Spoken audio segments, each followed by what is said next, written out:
ಸುಮ್ಮನೆ ಅನುಮಾನ ಪಡೋದ್ರಲ್ಲಿ ಅರ್ಥ ಇಲ್ಲ. ನಾನು ಸಾಕ್ಷಿನ ಇಷ್ಟಪಟ್ಟೆ, ಮದುವೆ ಮಾಡ್ಕೋಬೇಕು ಅಂದ್ಕೊಂಡೆ. ಇದಕ್ಕೂ ಚಿದಂಬರಂ ಅಂಕಲ್ಗೂ ಯಾವುದೇ ರೀತಿ ಸಂಬಂಧ ಇಲ್ಲ. ಅವ್ರ ಹೆಸರು ಮತ್ತು ನನ್ನ ತಂದೆ ಹೆಸರು ಒಂದೇ ಥರ ಇದ್ದಿದ್ದಕ್ಕೆ ನೀವೆಲ್ಲರೂ ಅನುಮಾನ ಪಟ್ಟು ಈ ಥರ ಎಲ್ಲ ನಡ್ಕೊಂಡ್ರಿ. It's okay. ನಿಮ್ಮೆಲ್ಲರಿಗೂ ಅನುಮಾನ ಕ್ಲಿಯರ್ ಆದಮೇಲೆ ಹೇಳಿ, ಬರ್ತೀನಿ. ಆದರೆ ಅಲ್ಲಿವರೆಗೂ ಸಾಕ್ಷಿಗೋಸ್ಕರ ಕಾಯ್ತಾ ಇರ್ತೀನಿ ನಾನು.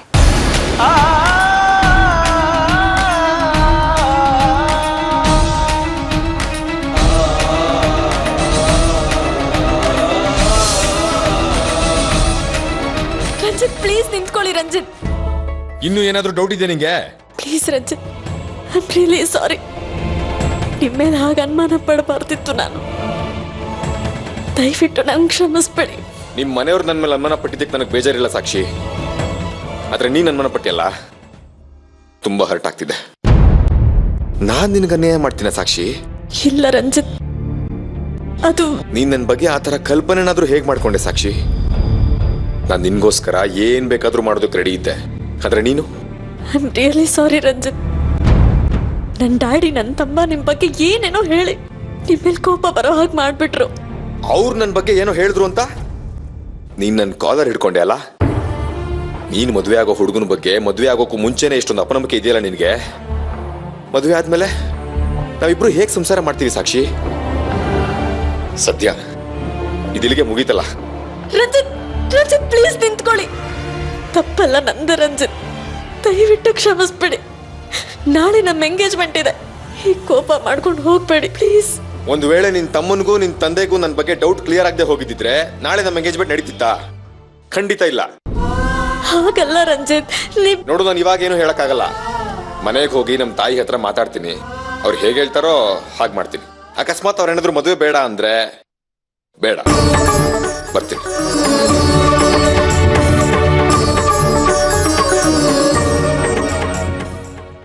ಸೂರ್ಯ ಅವರೇ, ನಾಳೆ ಎಂಗೇಜ್ಮೆಂಟಿಗೆ ಎಲ್ರಿಗೂ ಹೇಳ್ಬಿಟ್ಟಿದ್ದೀವಿ. ಏನ್ ಮಾಡೋದು? ಅಕಸ್ಮಾತ್ ರಂಜಿತ್ ನಾಳೆ ಬರ್ತಾ ಇದ್ರೆ? ಮಾ, ಆ ರಂಜಿತ್ ಮಾತನ್ನ ನಂಬಕ್ ಆಗಲ್ಲ. ಅವ್ನು ನಮ್ಮನ್ನ ಏಮರ್ಸ್ತಿದ್ದಾನೆ. ಡ್ಯಾಡ್, ನಾವು ಒಂದು ಮಿಸ್ಟೇಕ್ ಮಾಡ್ಬಿಟ್ವಿ. 2 ಫೋನಿಂದ ಅಟ್ ಅ ಟೈಮ್ ಕಾಲ್ ಮಾಡ್ಬೇಕಿತ್ತು. ಮುಚ್ಚ ಬಾಯಿ, ಸಾಕು. ಇಂಥ ಮನೆ ಹಾಳ ಐಡಿಯಾದಿಂದಾನೆ ಇವತ್ತೆಲ್ಲ ಹಾಳಾಗೋಗಿದ್ದು. ಸಾಕ್ಷಿ ಅರ್ಥ ಮಾಡ್ಕೋ, ಆ ರಂಜಿತ್ ರಂಜಿತ್ ಬಗ್ಗೆ ಇನ್ನೊಂದು ಮಾತು ಕೆಟ್ಟದಾಗಾಡಿದ್ರೆ ಕೆನ್ನೆ ಬಾರಿಸ್ತೀನಿ.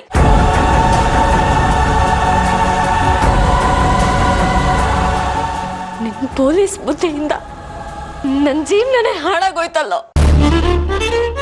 ನಾಳೆ ನನ್ನ ಎಂಗೇಜ್ಮೆಂಟ್ ಅಂತ ನಾನು ಎಷ್ಟು ಖುಷಿಯಾಗಿದ್ದೆ. ಇನ್ನು ನನ್ನ ಎಂಗೇಜ್ಮೆಂಟ್ ನಡೆಯಲ್ಲ, ಎಲ್ಲ ಹಾಳಾಗೋಯ್ತಲ್ಲೋ. Please Sakshi, try to understand. ನಾವಿಷ್ಟೆಲ್ಲ ಕಷ್ಟ ಪಡ್ತಿರೋದು ನಿನ್ ಜೀವನ ಚೆನ್ನಾಗಿರ್ಲಿ ಅಂತ, ಅಥವಾ ಫ್ರಾಡನ್ ಕಟ್ಕೊಂಡು ಕಷ್ಟ ಪಡಬಾರ್ದು ಅಂತ. ಸಾಕು, ಸುಮ್ಮನೆ ಇರೋ. ಮೊದಲು ನಿನ್ ಜೀವನ ನೀನ್ ಸರಿ ಮಾಡ್ಕೊ, ನನ್ ಜೀವನ ಸರಿ ಮಾಡಕ್ ಬರ್ತಾನಂತೆ.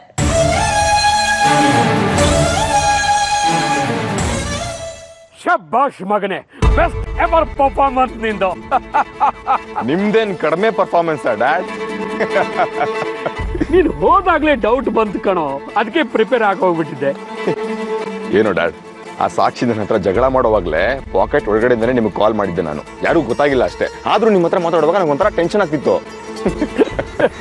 ಮೈ ಸನ್, ನೀನು ಕಾಲ್ ರಿಸೀವ್ ಮಾಡಿದ ತಕ್ಷಣ ಯಾವಾಗ ನಿನ್ನ ವಾಯ್ಸ್ ಕೇಳಿದೆ, ಆ ಸೂರ್ಯ, ಆರ್ಯ, ಸಾಕ್ಷಿ ವಾಯ್ಸ್ ಕೇಳ್ತೋ ಆಗ್ಲೇ ವಿಷಯನ ಅರ್ಥ ಮಾಡ್ಕೊಂಡ್ಬಿಟ್ಟೆ.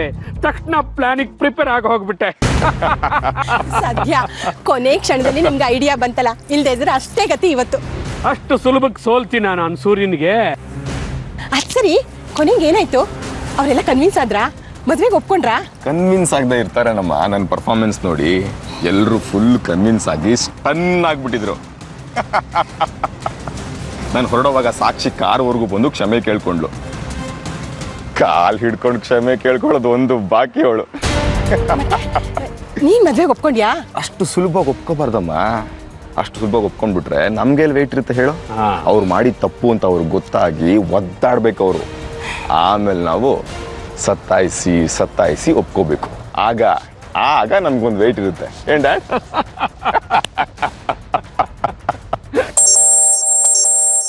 ಓ, ಹೆಣ್ಣಿನ ಕಡೆಯವ್ರದ್ದು ಫೋನ್ ಬಂದಿರಬೇಕು.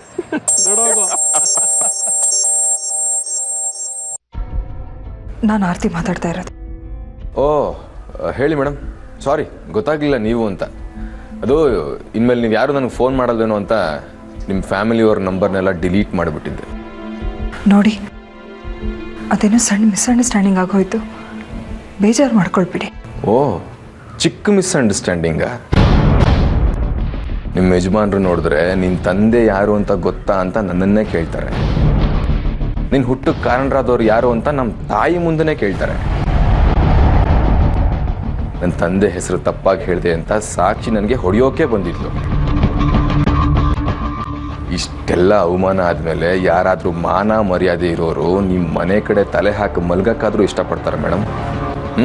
ಪ್ಲೀಸ್ ರಂಜಿತ್ ಅವರೇ, ಅದೆಲ್ಲ ಬ್ಯಾಡ್ ಟೈಮ್ ಆಗಿದ್ದಾಗೋಯ್ತು.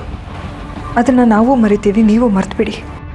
ಪ್ಲೀಸ್ ಈ ಎಂಗೇಜ್ಮೆಂಟಿಗೆ ಒಪ್ಕೊಳ್ಳಿ ಪ್ಲೀಸ್ ರಂಜಿತ್ ಅವರೇ.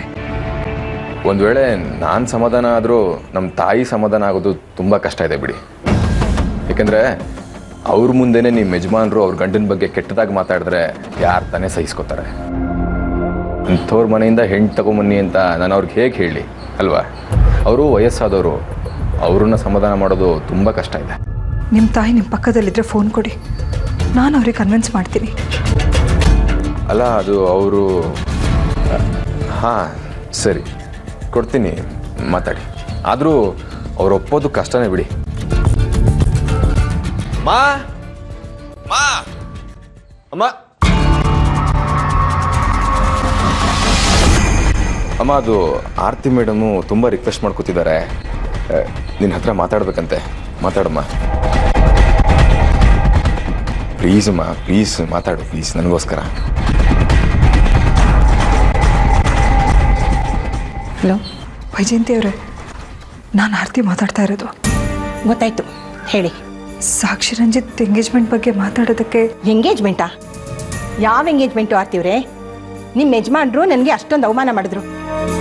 ಇವತ್ತು ನಿಮ್ಮ ಮನೆಯವರೆಲ್ಲ ಸೇರಿಕೊಂಡು ನನ್ನ ಮಗನಿಗೆ ಅವಮಾನ ಮಾಡಿ ಕಳಿಸಿದ್ದಾರೆ. ಅಲ್ಲ, ಅದೇನಾಯ್ತು ಅಂದರೆ... ಅದೆಲ್ಲ ಬೇಡ ಆರ್ತಿವ್ರೆ. ಮದುವೆಗೆ ಮುಂಚೆನೇ ನಿಮ್ಮ ಫ್ಯಾಮಿಲಿಯಿಂದ ನಮ್ಗೆ ಇಷ್ಟೊಂದು ಅವಮಾನ ಆಗಿದೆ. ನಮಗೆ ನಿಮ್ಮ ಸಂಬಂಧನೇ ಬೇಡ.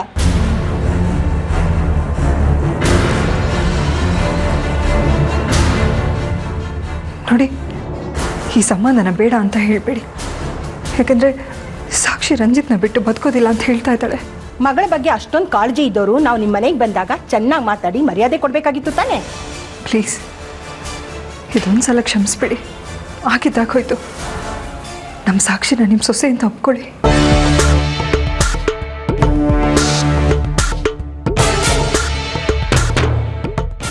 ಸರಿ, ನೀವು ಇಷ್ಟೊಂದು ಕೇಳ್ಕೊತಾ ಇದ್ದೀರಿ ಅಂತ ನಾನು ನಿಮ್ಮ ಮಾತಿಗೆ ಒಪ್ಕೊಳ್ತಾ ಇದ್ದೀನಿ. Thank you so much. ಆದರೆ ಒಂದು ವಿಷಯ, ಇನ್ನು ಮುಂದೆ ನನ್ನ ಮಗನಿಗಾಗಲಿ ನನ್ನ ಕುಟುಂಬಕ್ಕಾಗಲಿ ನಿಮ್ಮ ಕಡೆಯಿಂದ ಸ್ವಲ್ಪ ಅವಮಾನ ಆದರೂ ನಾನು ಅದನ್ನು ಖಂಡಿತ ಸಹಿಸೋದಿಲ್ಲ. ಇಲ್ಲ, ಇನ್ನು ನಮ್ಮ ಕಡೆಯಿಂದ ನಿಮಗೆ ಯಾವುದೇ ರೀತಿ ಬೇಜಾರಾಗಲ್ಲ. ಥ್ಯಾಂಕ್ಸ್.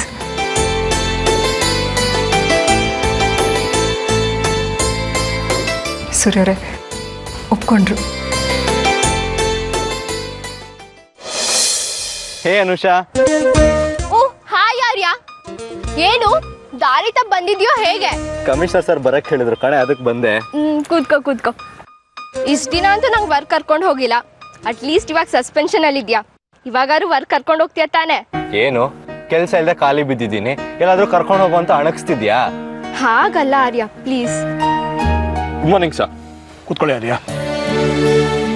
ಏನು ಬಂದಿದ್ದು ಸರ್? ನೀವೇ ಬರಕ್ ಹೇಳಿದ್ರಿ.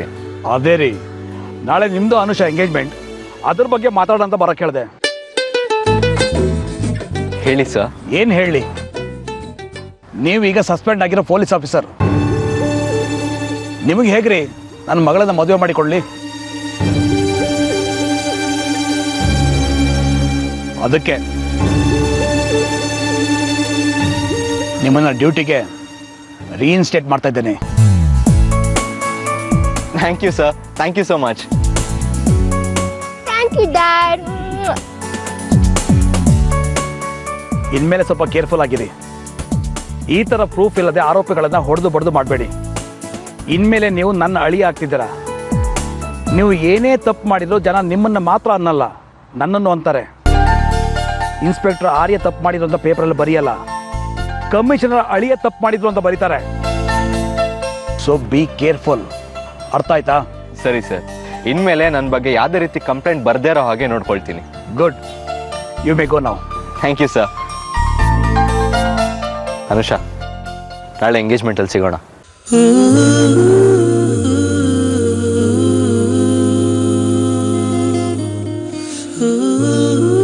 ಸರ್? ಎಸ್.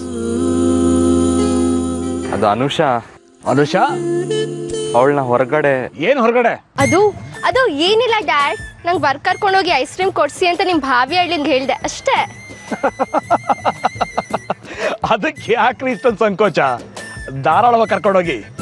ನಿಮ್ಮ ಹೆಂಡತಿ ಆಗಳಂತಾನೆ ಕರ್ಕೊಂಡು ಹೋಗ್ತಿರೋದು. ಎಂಜಾಯ್. ಯಾವ ಸೀಮೆ ಪೊಲೀಸೋ ನೀನು? ನಮ್ಮ ಅಪ್ಪನ ಹತ್ರ ಇಷ್ಟು ಕೇಳ್ಕೋ ಭಯನ ನಿಂಗೆ? ಚಿಕ್ಕ ವಿಷಯಕ್ಕೆ ನನ್ನ ಪ್ರೊಫೆಷನ್ನ ಎಳಿಬೇಡ. ಏನು ಇನ್ನೂ ಹೋಗಿಲ್ವಾ? ಒಟ್ಟು ಎಷ್ಟು ಫ್ಲೇವರ್ ಐಸ್ ಕ್ರೀಮ್ ಇದೆ? ಮೇಡಮ್, ನಮ್ಮ ಹತ್ರ ಒಟ್ಟು 26 ಫ್ಲೇವರ್ ಐಸ್ ಕ್ರೀಮ್ ಇದೆ. ಎಲ್ಲ ತಗೊಂಡ್ ಬಂದ್ಬಿಡಿ. ಎಲ್ಲ ಒಟ್ಟಿಗೆ ಕೊಡ್ಲಾ? ಅಯ್ಯೋ ಬೇಡ, ಎರಡೆರಡೇ ಕೊಡಿ. Okay ma'am. ಏನೇ ನಿನ್ ಕತೆ? 26 ಐಸ್ ಕ್ರೀಮ್ ತಿಂತ್ಯಾ? ನಿನ್ ಜೊತೆ ಐಸ್ ಕ್ರೀಮ್ ಪಾರ್ಲರಿಗೆ ಬರೋದು ಇದೇ ಕೊನೆ. ಅದಕ್ಕೆ ಸಖತ್ತಾಗಿ ಐಸ್ ಕ್ರೀಮ್ ತಿಂದು ಮುಗಿಸ್ಬಿಡೋಣ ಅಂತ ಡಿಸೈಡ್ ಮಾಡ್ಕೊಂಡ್ಬಿಟ್ಟಿದೀನಿ. ಮತ್ತೆ ಯಾಕೆ ಏನು ಅಂತ ಇಂಟ್ರೋಗೇಷನ್ ಮಾಡಬೇಡ. ಇದೇನೆ ಕೊನೆ ಸಲ ಅಂತಿದ್ಯಾ? ಇಂಟ್ರೋಗೇಷನ್ ಮಾಡಬೇಡ ಅಂತ ಹೇಳಿದ್ನಲ್ಲ, ಶುರು ಮಾಡ್ಬಿಟ್ಟಾ? ಅಲ್ಲ, ನೀನ್ ಹೇಳಿದ್ ನನ್ಗೆ ಅರ್ಥನೇ ಆಗ್ಲಿಲ್ಲ. ಸ್ಟುಪಿಡ್, ಇಷ್ಟು ಸಿಂಪಲ್ ವಿಷಯ ನಿಂಗೆ ಅರ್ಥ ಆಗಲ್ವೇನೋ? ನಾನು ನೀನು ಲವರ್ಸ್ ತರ ಐಸ್ ಕ್ರೀಮ್ ತಿನ್ನಕ್ ಬರೋದು ಇದೇ ಕೊನೆ ಅಂದೆ. ಆದ್ರೇನಂತೆ, ಗಂಡ ಹೆಂಡತಿಯಾಗಿ ಬರ್ತೀವಲ್ವಾ? ಈಗ ಸಿಗೋ ಮಜಾ ಅವಾಗ ಸಿಗಲ್ಲ. ಏನ್ ಡಿಫ್ರೆನ್ಸು? ಈಗಿರೋ ಟೆಸ್ಟ್ ಆಮೇಲೂ ಇರೋದು ಐಸ್ ಕ್ರೀಮು. ಅದೆಲ್ಲ ಹುಡ್ಗಿರ್ ಫೀಲಿಂಗ್ಸ್. ನೀನಂತ ಪೊಲೀಸ್ ಇನ್ಸ್ಪೆಕ್ಟರ್ಗೆ ಇದೆಲ್ಲ ಅರ್ಥ ಆಗಲ್ಲ. ಸುಮ್ನೆ ತಿನ್ನು.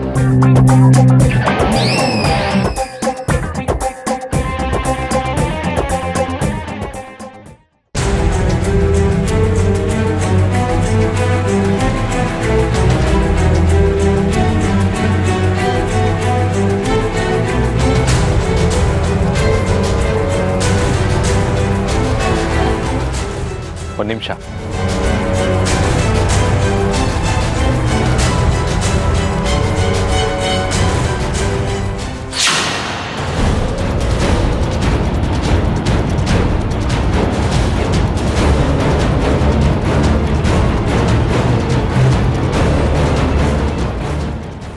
ಡ್ಯಾಡ್, ಅಮ್ಮ, ಡ್ಯಾಡ್, ಅಜ್ಜಿ, ಅಜ್ಜಿ ಎಲ್ಲೋದ್ರಪ್ಪ ಎಲ್ಲ? ಡ್ಯಾಡ್,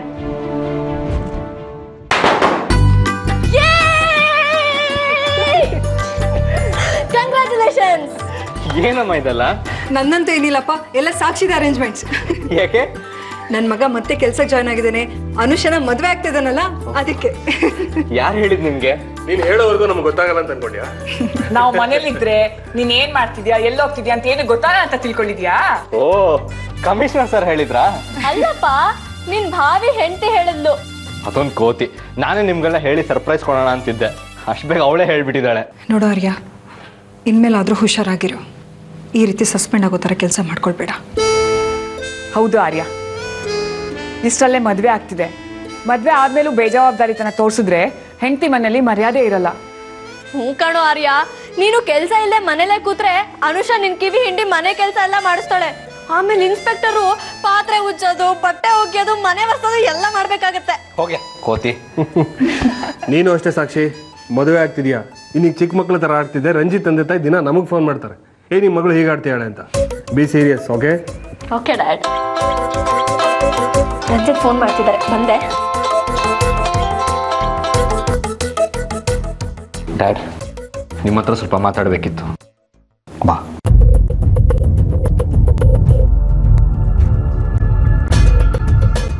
ರಂಜಿತ್ ಅಮ್ಮಂಗೆ ತಾನೇ ಕೈಯಾರ ಐಸ್ ಕ್ರೀಮ್ ತಿನ್ನಿಸ್ತಾನೆ ಅಂದಮೇಲೆ ಖಂಡಿತವಾಗ್ಲೂ ಇವರೇ ಅವನ ಗಂಡ. ಅಂದ್ರೆ ಚಿದಂಬರಂ ಮತ್ತೆ ಚಿದಂಬರಂ ನಾಥ್ ಇಬ್ರು ಒಬ್ರೇನಾ? 100% ಒಬ್ರೇ ಡ್ಯಾಡ್. ಇಲ್ದೇ ಇದ್ರೆ ಚಿದಂಬರಂ ತನ್ನ ಫ್ರೆಂಡ್ ಹೆಂಡತಿಗೆ ಈ ಥರ ಐಸ್ ಕ್ರೀಮ್ ತಿನ್ಸಕ್ಕೆ ಹೇಗೆ ಸಾಧ್ಯ? ಅದು ಓಪನ್ ಆಗಿ. ಈಗ ನಮ್ಮ ಹತ್ರ ಒಂದು ಸಾಲಿಡ್ ಪ್ರೂಫ್ ಇದೆ. ಚಿದಂಬರಮೇ ರಂಜಿತ್ ತಂದೆ ಅಂತ. ಇದನ್ನ ಸಾಕ್ಷಿಗೆ ತೋರಿಸಿ ನಡೆಯೋ ಎಂಗೇಜ್ಮೆಂಟ್ನ ಕ್ಯಾನ್ಸಲ್ ಮಾಡ್ಬಿಡೋಣ. ಇಲ್ಲ ಆರ್ಯ, ಅದು ಸಾಧ್ಯ ಇಲ್ಲ. ಯಾಕೆ? ಒಂದ್ಸಲ ಅನುಮಾನ ಪಟ್ಟಿದ್ದಕ್ಕೆ ಆ ರಂಜಿತ್ ಮದುವೆ ಬೇಡ ಅಂತ ಕೂತಿದ್ದ. ಆಮೇಲೆ ಆರ್ತಿ ಅವರು ಅವನನ್ನ ಅವನ ತಾಯಿನ ರಿಕ್ವೆಸ್ಟ್ ಮಾಡಿ ಮದುವೆಗೆ ಒಪ್ಪಿಸಿದ್ದಾರೆ. ಈಗ ಮತ್ತೆ ರಿಸ್ಕ್ ಬೇಡ. ಅದು ಅಲ್ಲದೆ ಅವನು ಚಿದಂಬರಂ ಮತ್ತೆ ಅವನ ತಂದೆ ಹತ್ರ ಎಟ್ ಎ ಟೈಮ್ ಫೋನಲ್ಲಿ ಮಾತಾಡ್ಸಿದಾನಲ್ಲ. ಈ ಥರ ಗಿಮಿಕ್ ಯಾರಾದರೂ ಮಾಡ್ಬೋದು ಡ್ಯಾಡ್. ಅವ್ನು ಬರೀ ಕಾಲ್ ಮಾಡಿ ನಮ್ಮ ಮೇಲೆ ಗೂಬೆ ಕೂರಿಸ್ಬಿಟ್ಟಿದ್ದಾನೆ ಅಷ್ಟೇ. ಇಬ್ರಿಗೂ ವಿಡಿಯೋ ಕಾಲ್ ಮಾಡಕ್ಕೆ ಹೇಳಬೇಕಿತ್ತು. ಆಗ ವಿಷಯ ಏನು ಅಂತ ಕರೆಕ್ಟಾಗಿ ಗೊತ್ತಾಗ್ತಿತ್ತು. ಅವನೊಬ್ಬಂಗೆ ಕಾಲ್ ಮಾಡಿ ಮತ್ತೆ ಇನ್ನೊಬ್ಬಂಗೆ ಮಾಡ್ದ. ಆ ಗ್ಯಾಪಲ್ಲಿ ಏನಾದರೂ ಆಗಿರ್ಬೋದಲ್ವಾ? ನನ್ನ ಮಾತು ಕೇಳಿ ಡ್ಯಾಡ್, ನಾವು ಮೋಸ ಹೋಗ್ತಿದ್ದೀವಿ. ಚಿದಂಬರಂನಾಥ್ ಇಬ್ರು ಒಬ್ರೆ. ಈ ವಿಡಿಯೋ ನಂಬೋದಾದ್ರೆ ರಂಜಿತ್ ತಂದೆ ಇದೇ ಊರಲ್ಲಿದ್ದ ಡ್ಯಾಡ್. ಆದರೆ ರಂಜಿತ್ ಮತ್ತೆ ಅವ್ರ ತಾಯಿ ಅವ್ರು ಲಂಡನ್ಲಿದ್ದಾರೆ, ಬ್ಯುಸಿ ಆಗಿದ್ದಾರೆ, ಎಂಗೇಜ್ಮೆಂಟಿಗೆ ಬರೋದೇ ಡೌಟ್ ಅಂತ ಹೇಳ್ತಿದ್ದಾರೆ. ಮಗನ ಎಂಗೇಜ್ಮೆಂಟಿಗೆ ಬರ್ದೇ ಇರೋ ತಂದೆ ಹೆಂಡತಿಗೆ ಐಸ್ ಕ್ರೀಮ್ ತಿನ್ಸಕ್ಕೆ ಲಂಡನ್ನಿಂದ ಬರ್ತಾರಾ? You are right. ಆದರೆ ಅದನ್ನು ಹೇಗೆ ಪ್ರೂವ್ ಮಾಡೋದು? ರಂಜಿತ್ನ ಕರೆಸಿ ಪ್ರಶ್ನೆ ಮಾಡೋಣ. ಅವ್ನು ನಾಟಕ ಆಡಿರೋದು ಗೊತ್ತಾದ್ರೆ ಬರ್ದೆ ನಾವೇಳಿ ಅಣ್ಣ. ಬೇಡ ಆರ್ಯ, ಆ ರಂಜಿತ್ ಮಹಾ ಚಾಣಾಕ್ಷ.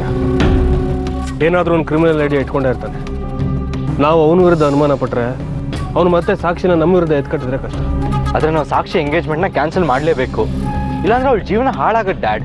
ನನಗೂ ಆ ಚಿದಂಬರಂ ಹೊಸ ನಾಟಕ ಆಡ್ತಾ ಇದ್ದೇನೆ ಅಂತ ಅನಿಸ್ತಾ ಇದೆ. ಅವನನ್ನು ಸರಿಯಾಗಿ ಹಿಡಿದಾಕಕ್ಕಾಗ್ತಾ ಇಲ್ಲ. ಒದ್ದಾಡ್ತಾ ಇದ್ದೀನಿ.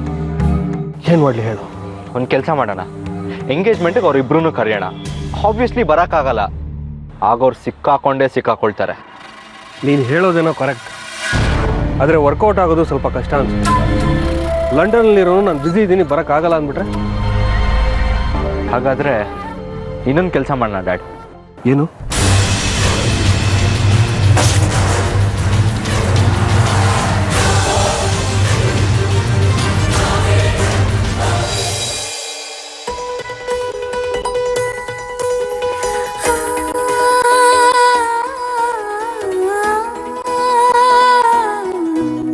ಏನು ನಿನ್ ಬಾಯ್ ಫ್ರೆಂಡಿಗೆ ಕಾಲ್ ಮಾಡ್ತಿದ್ಯಾ?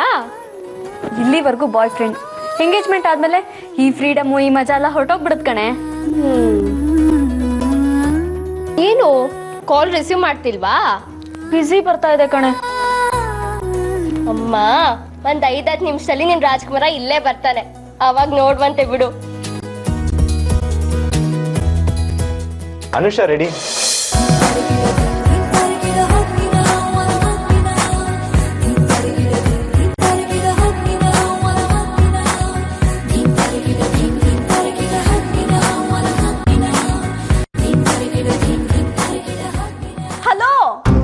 ಏನು ಸೀನಿಯರ್ ಇಲ್ಲಿರುವಾಗ ನನ್ ಮುಂದೆನ ಲವ್ವಿ ಡವಿನಾ? ಇನ್ನು ನಿಮ್ ಎಂಗೇಜ್ಮೆಂಟು ಮದ್ವೆ ತುಂಬಾ ಟೈಮ್ ಇದೆ. ಈಗ್ಲೇ ಇವೆಲ್ಲ ಶುರು ಮಾಡಿದ್ರೆ ಮದ್ವೆನ 6 ತಿಂಗಳು ಮುಂದಕ್ಕೆ ಹಾಕ್ಸ್ಬಿಡ್ತೀನಿ ಅಷ್ಟೇ. ಸುಮ್ಮನೆ ಇರೇ ಸಾಕು. ಅನುಷಾ, ನಿಂಗೊಂದು ಸರ್ಪ್ರೈಸ್ ಗಿಫ್ಟ್ ತಂದಿದ್ದೀನಿ. ನಡೀಲಿ ನಡೀಲಿ. ಸಾಕ್ಷಿ,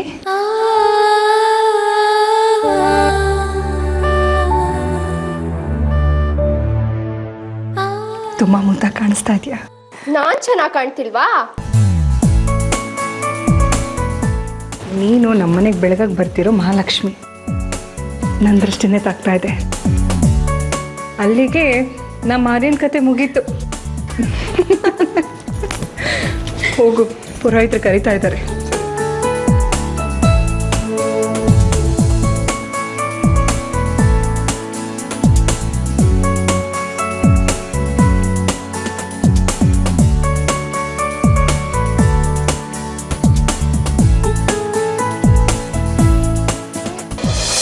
ಸರ್, ವಧು ವರರ ಕಡೆಯವ್ರದ್ದು ಹುಡುಗ ಹುಡುಗಿ ಮತ್ತು ಅಪ್ಪ ಅಮ್ಮ ಹೆಸರು ಕೊಟ್ಟರೆ ಕಾರ್ಯಕ್ರಮ ಶುರು ಮಾಡ್ತೀವಿ ಸರ್. ಸಾಕ್ಷಿ, ಇಷ್ಟೊತ್ತಾಯ್ತು, ರಂಜಿತ್ ತಂದೆ ತಾಯಿ ಇನ್ನೂ ಬಂದಿಲ್ಲ. ಎಲ್ಲೇ? ನಾನು ಅದನ್ನೇ ಯೋಚನೆ ಮಾಡ್ತಿದ್ದೀನಮ್ಮ. ಇಷ್ಟೊತ್ತಿಗಾಗಲೇ ಬರಬೇಕಿತ್ತು. ಪುರೋಹಿತ್ರೆ, ನನ್ನ ಮಗನ ಕಡೆ ಬೀಗರು ಮಾತ್ರ ಬಂದಿರೋದು. ಅದಕ್ಕೆ ಆರ್ಯ ಅನುಷಾ ನಿಶ್ಚಿತಾರ್ಥನ ಮುಗಿಸ್ಬೇಡ. ಆಗ್ಬೋದು.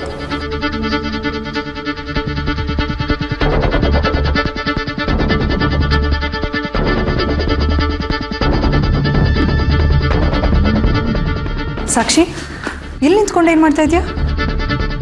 ಅವ್ರಿನ್ನೂ ಬಂದೇ ಇಲ್ವಲ್ಲಮ್ಮ, ಕಾಯ್ತಾ ಇದ್ದೀನಿ. ನೀನು ಇಲ್ಲಿ ಬಂದು ನಿಂತ್ಬಿಟ್ರೆ ಅವ್ರು ಬಂದ್ಬಿಡ್ತಾರಾ? ನೀನು ಎಂಗೇಜ್ಮೆಂಟ್ ಮಾಡ್ಕೊಳ್ಬೇಕಾಗಿರೋ ಹುಡುಗಿ, ಬಾ ಒಳಗೆ ಬಾ. ಸಾಕ್ಷಿ,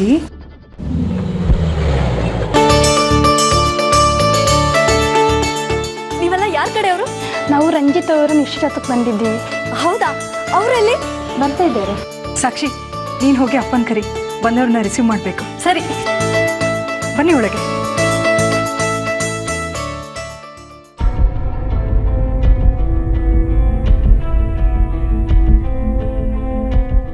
ಸೂರ್ಯವ್ರೆ, ಇದು ನಮಗಿಷ್ಟ ಇದ್ರು ಇಷ್ಟ ಇಲ್ಲದೆ ಇದ್ರು ಸಾಕ್ಷಿ ರಂಜಿತ್ ಎಂಗೇಜ್ಮೆಂಟ್ನ ಮಾಡ್ತಾ ಇದ್ದೀವಿ. ಅವ್ರ ಕಡೆಯವ್ರು ಬಂದಾಗ ನೀವು ಡಲ್ ಆಗಿದ್ರೆ 108 ಅರ್ಥ ಹುಡುಕ್ತಾರೆ. ಇರೋದು ಒಂದೇ ಅರ್ಥ. ಗೊತ್ತು ನಿಮ್ಗೆ ಅವರಿಬ್ರು ಮದುವೆ ಆಗ್ತಿರೋದು ಇಷ್ಟ ಇಲ್ಲ ಅಂತ. ವಿಷಯ ಎಂಗೇಜ್ಮೆಂಟ್ವರೆಗೂ ಬಂದಮೇಲೆ ಮುಖ ತಿರುಗಿಸ್ಕೊಳ್ಳೋದು ಸರಿಯಲ್ಲ.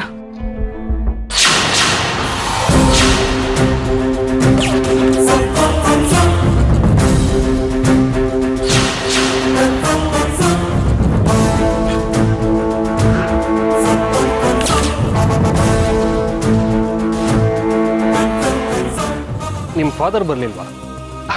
ಬರೋದಕ್ಕೆ ತುಂಬಾ ಪ್ರಯತ್ನ ಪಟ್ರಂತೆ, ಆದ್ರೆ ಆಗ್ಲಿಲ್ಲ.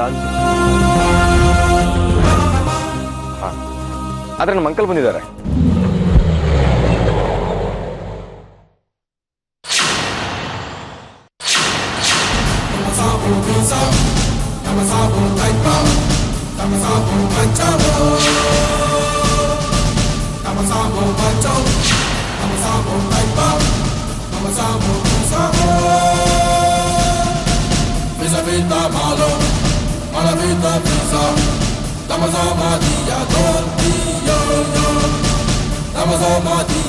ನಮಸ್ಕಾರ ಸೂರ್ಯ ಅವರಿಗೆ.